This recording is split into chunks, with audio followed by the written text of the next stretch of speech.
వేదిక మీద ఉన్న మిత్రులందరికీ నమస్కారాలు, సభాసదులకి నమస్కారాలు. ముందుగా వేదిక మీద మిత్రులకి క్షమాపణలు.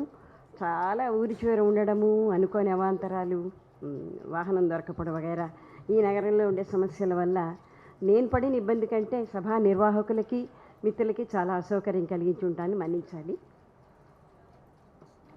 ఈ యోధ పుస్తకము ఒక నిప్పుల కుంపటిలాగా, ఒక కొలిమిలాగా ఉన్నది.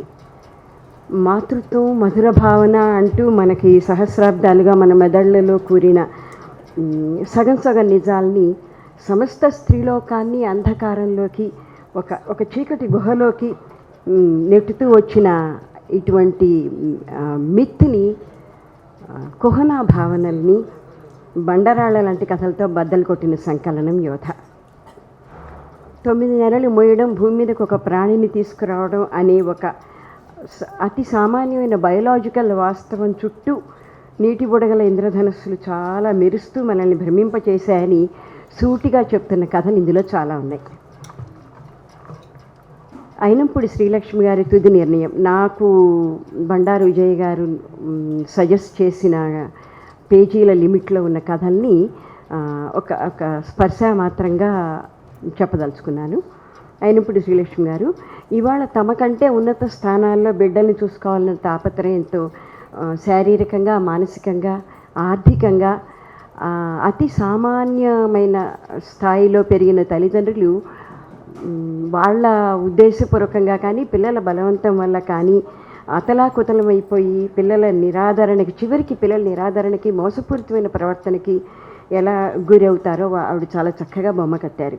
అయితే కథలో అమ్మకి ఒకప్పటి విద్యార్థిని, కథలో లలిత టీచర్, అమెరికాలో దయాదాక్షిణ్యం లేకుండా ఆ కూతురు చారిటీ హోమ్లో చేర్పించినప్పుడు అనుకోకుండా ఒక పూర్వ విద్యార్థిని చూసి నా ఫేవరెట్ టీచర్ని వచ్చి మాట్లాడి ఆమెని కొంత కాపాడగలిగి ఆమె భర్తని సురక్షితంగా స్వదేశానికి పంపించినట్లుగా వేల మంది తల్లిదండ్రుల కథ అట్లా ఉండదు అక్కడ. ఈ కథ శిల్పపరంగా కూడా బిగుగా సాగింది. ఎందుకంటే చివరిలో హోంలో చేరుకున్న తల్లిదండ్రులు ఆవిడ భావాన్ని ఆ తల్లి పరంగా చెప్పిన కథనం చాలా చక్కగా ఆకట్టుకునేలాగా సాగింది. క్షేమం కన్నా పిల్లల స్వార్థమే కాకుండా భిన్న వ్యక్తీకరణలలో భాగంగా తెలివైన, కొంత దుష్ట మనస్తత్వం ఉన్న తల్లుల్ని కూడా చాలా బాగా చిత్రించారు. నల్లూరి రుక్మిణి అజమాయిషి ఈ రకమైన చాలా మంచి కథ. మాతృత్వాన్ని పాజిటివ్గానే కాకుండా, మాతృత్వం, మాధుర్యం, భావనలు, ఊహలు తెలుపడం ఇలా కాకుండా అమ్మల అందరిలో కూడా అతి సహజంగా మానవుల్లో ఉండే కొన్ని చెడు లక్షణాలు అమ్మల్లో కూడా ఉంటుంది, వాటికి మినహాయింపు కాదు అన్నట్లుగా ఈ మాతృత్వాన్ని పాజిటివ్గానే కాకుండా చూపించిన కథ. సాటి మనిషి మీద పెత్తనం చలాయించడం అనేది అది ఇచ్చినంత హాయి మనుషులకు బహుశా ఇంకేది ఇవ్వదు. భర్తని పోగొట్టుకుని ఒంటరి అయిన స్త్రీని తన చెప్పు చేతుల్లో ఉంచుకోవాలని, ఆమె కొత్త దారి కనుక ఆమె ముందు పరచుకుని ఉన్నా కూడా అటువైపు వెళ్ళనివ్వని తనం ఆ తల్లిలో ఎందుకుంటుందంటే, నలుగురిలో తాము తమ వంశగౌరవం వగైరాలన్నీ చాలా పవిత్రమైనవి, అమ్మాయి ఎవరి వైపు చూడదు అని చిన్నతనంలోనే తను తోడు పోగొట్టుకుంది అన్న సానుభూతి చూపిస్తూనే ఆంక్షల్ని పెడుతూ ఆమె దారిని అడ్డుకోవాలని చూసే తల్లి ఈశ్వరంలో మాతృహృదయం కంటే చాలామందిలో మనం చూసే సహజమైన లేకపోతే అసహజమైన నిరంకుశమైన మనిషితనం ఆ పెత్తనం చేయడంలో కనిపిస్తుంది. యాక్చువల్గా అటువంటి తల్లులు చాలామంది ఉన్నారు. అదే నిజం, అదే కఠినమైన వాస్తవం. ఎక్కడైనా మనిషి స్వార్థపరుడే. నలుగురిలో పేరు కోసము, కొంత కూతురి సంపాదన కోసము చిన్న వయసులో తోడుని పోగొట్టుకున్నా కూడా కూతురు అలాగే ఉండాలి అని చెప్పినట్టు నిర్దేశిస్తూ పెత్తనం చేస్తున్న ఈశ్వరమ్మని మనం ఇవాళ మన చుట్టుపక్కల చాలామందిని చూస్తాం. తర్వాత నా పరిధిలోని కథ సంపాదకురాలు చెప్పకపోయినా డాక్టర్ చెంగల్వ రామలక్ష్మి గారు ఇక్కడ ఉన్నారేమో తెలియదు, వివక్ష చాలా గొప్పగా సాగిన కథ, హృదయ విదారకంగా సాగింది. ఆమె మానసికంగా పూర్తి ఎరుగుదల లేని కూతురిని, బిడ్డ గురించి అమ్మా నాన్నలుగా వాళ్ళు పడుతూ వస్తున్న కష్టాలు, ఆ బిడ్డని కాపాడుకునే తాపత్రయంలో వాళ్ళు ఎదుర్కొన్న సమస్యల్ని ఎంతో మానవీయంగా, ఎంతో మన హృదయాలు కరిగిపోయేలాగా చెప్పారు. మధ్య మధ్యలో ఆ తల్లి ఆ నెరేషన్లో ఇట్లా ఉంది, నేనేం చేయను, పాపని క్లాస్లో వాళ్ళు జుట్టు పీకి జడ కొడితే ఒక అబ్బాయి, అమ్మ దెబ్బ తగిలి నొప్పి పుట్టిందా అని తల్లి అడిగితే లేదని చెప్తుంది. ఆ పాపకి నొప్పి అని చెప్పాలని కూడా తెలియదు అని చెప్పి ఆ తల్లి ఇలా ఉన్నప్పుడు నేనేం చేయను అని అడిగితే మనకి గుండె మీద బద్దలు కొట్టినట్లుగా అనిపిస్తుంది. అది చెంగల్వ రామలక్ష్మి గారి కథ. ఇంకా ఎండ్లూరి మానస కథ చాలా కథల్లోలాగే కవితాత్మకంగా అతి ఆధునికమైన అత్యాధునికమైన తల్లిని ఆమె చాలా లాఘవంగా చిత్రించింది.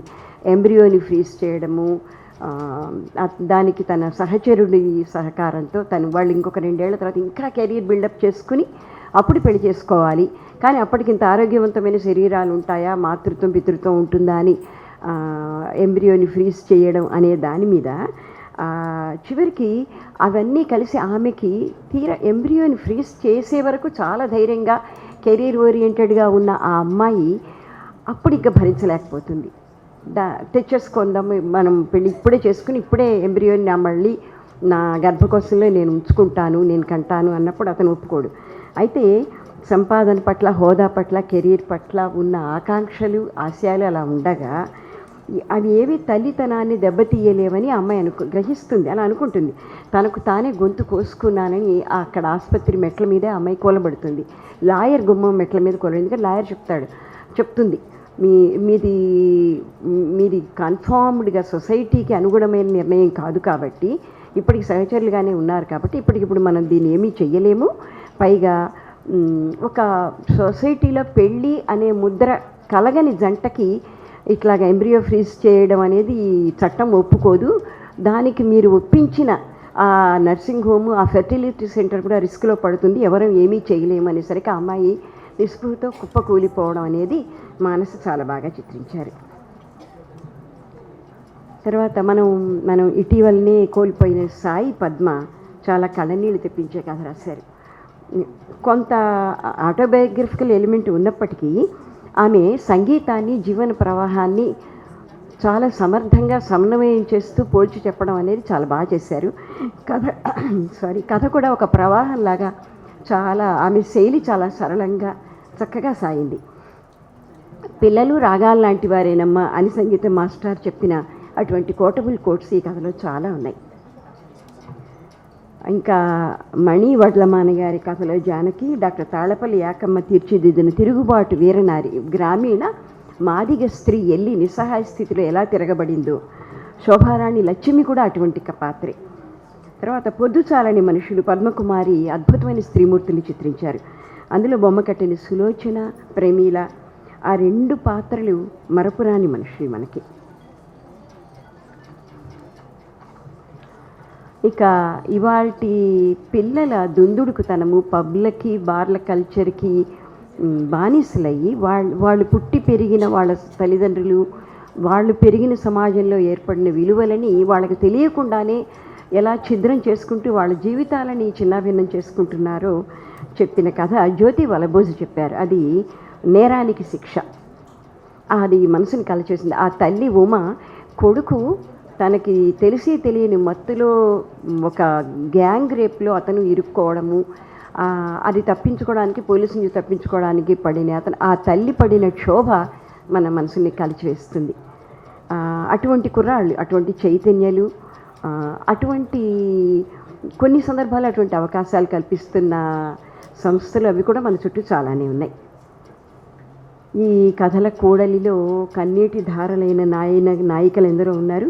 సునీత గంగవరపు కథలో అక్క, నవోదయ చంద్రకళ భారతి, ఇంకా నజ్మా షమ్మి నమ్మక ద్రోహంలో సల్మా, హృదయ విదారకమైన కథ. తన వెనకనే ఇంత ద్రోహం తలపెట్టిన భర్తని, తను ఎంతో అపురూపంగా చూసుకున్న చెల్లెల్ని, వాళ్ళిద్దరూ ఆమె పట్ల ప్రవర్తించిన తీరుని నజ్మా షమ్మి చాలా బాగా చిత్రించారు. యశోద గారి ముత్యాల గర్భంలో జానకి, జ్వలిత గారి యాదమ్మ, పోచమ్మ మరపురాని పాత్రలు. రత్నసుమతి గారి కవిత, డాక్టర్ రావుల కిరణ్మయి మధురమ్మ అని ఒక శిల్పం లాంటి పాత్రని మన కళ్ళ ముందు నిలబెట్టారు.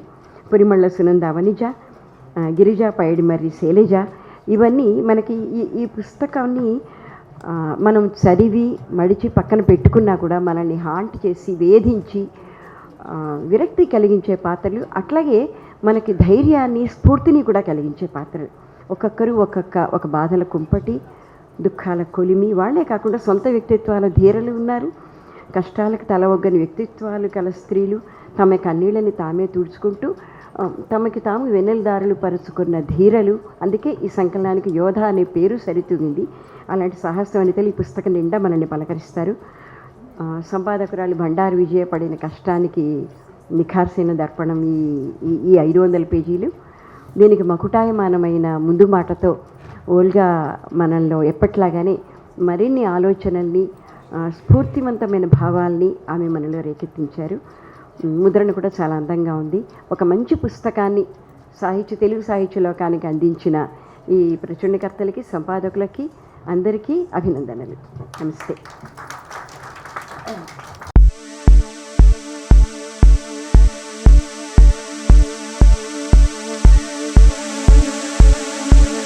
Thank you.